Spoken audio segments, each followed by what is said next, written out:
Hello guys, welcome back to the channel. Appreciate you guys tuning in and listening as always. So I recently stumbled upon this article by the Business Insider labeled Americans Want Cheaper Cars. Automakers have little to offer them. And it was interesting read in a sense that it really showed me how disconnected the media can be from what's going on in the economy. It feels like the writer of this article is completely oblivious to what's been going on in the auto market the past few years. This reporting, quite frankly, comes off as a couple of years too late. At one point, it mentions one of the people they're interviewing talking about how there's going to be a lot of sticker shock for buyers. No, there isn't. A lot of consumers know the car prices are through the roof. People have an idea of where car prices are at because someone in their social circle at some point buys a car. So there isn't going to be much in terms of a sticker shock. There may be some in terms of a payment shock, in a sense that they won't believe how much their monthly payments will be, but there won't be any sticker shock. Now, they also go on to mention how consumers are growing more price sensitive. Once again, I disagree. If your average consumer was price sensitive, car prices would not be where they're at. In my opinion, the only reason they're not buying more of these cars is because the banks are not going to allow it. Banks are aware that a lot of these cars are way overpriced. They're aware that these dealers are tacking on markups after add-ons. They're aware that a lot of these customers are carrying tons of negative equity and that they're going to need 6 or 7 or maybe even 8-year loan terms to finance their vehicles. And banks want nothing to do with any of that. They don't want any part of that BS. These dealers are way too greedy, these buyers are way too overstretched, and these cars are way too overpriced. So a lot of banks want no part of this. So this article goes on to say, when we see consumers with older trade-ins, the preference for affordability gets higher. It's not that they have a preference for affordability, it's that they have no choice. Do you think people want to keep their cars for as long as they did? No, they would prefer to buy new ones every 2 to 3 years. But cars have gotten too expensive to do that. Cars have gone up by around 30% since 2019. Some cars have gone up even higher than that. People's wages, though, haven't gone up 30%. My salary hasn't gone up anywhere near 30%.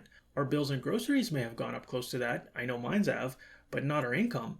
And on top of that, interest rates are much higher than they were back then. So the actual amount that people pay for the loans is close to 40 or 50% higher when you take into consideration the interest payments. So this dynamic is just suffocating the consumers. There's no option for a lot of these buyers. The used car market isn't an option for most. It's atrocious. I've talked about this multiple times before. But used car prices are high and inventory is low. The interest rate for used cars is even higher while the quality is much lower. The reality of the situation is that people are being left with fewer and fewer options. So it's not about preference for most customers. It's about getting into whatever they can without strangling themselves financially. And midway through this article, they finally start talking about how automakers have shifted away from sedans and are more focused on larger vehicles because that's where the profit's at. And we've talked about this a lot on this channel. We call it the margin strategy over here. Basically, automakers are focused on profit per vehicle over selling large volumes. Now, this article tries to say that this is not sustainable long term and prices may have to come down. Here's the thing. No, they won't. It's not even sustainable right now, if you really think about it, and automakers still pursue it. Why else would you have dealers like the ones in my area or other cities with around 60% of their inventory from the previous year? If prices were going to come down, all these dealers with rows and rows of inventory would have persuaded these automakers to cut them already. The fact that these automakers have not announced massive slashes to their MSRPs show that they have no intention to ever do so, because normally that would signal to a manufacturer that their price point is off, that they need to cut prices.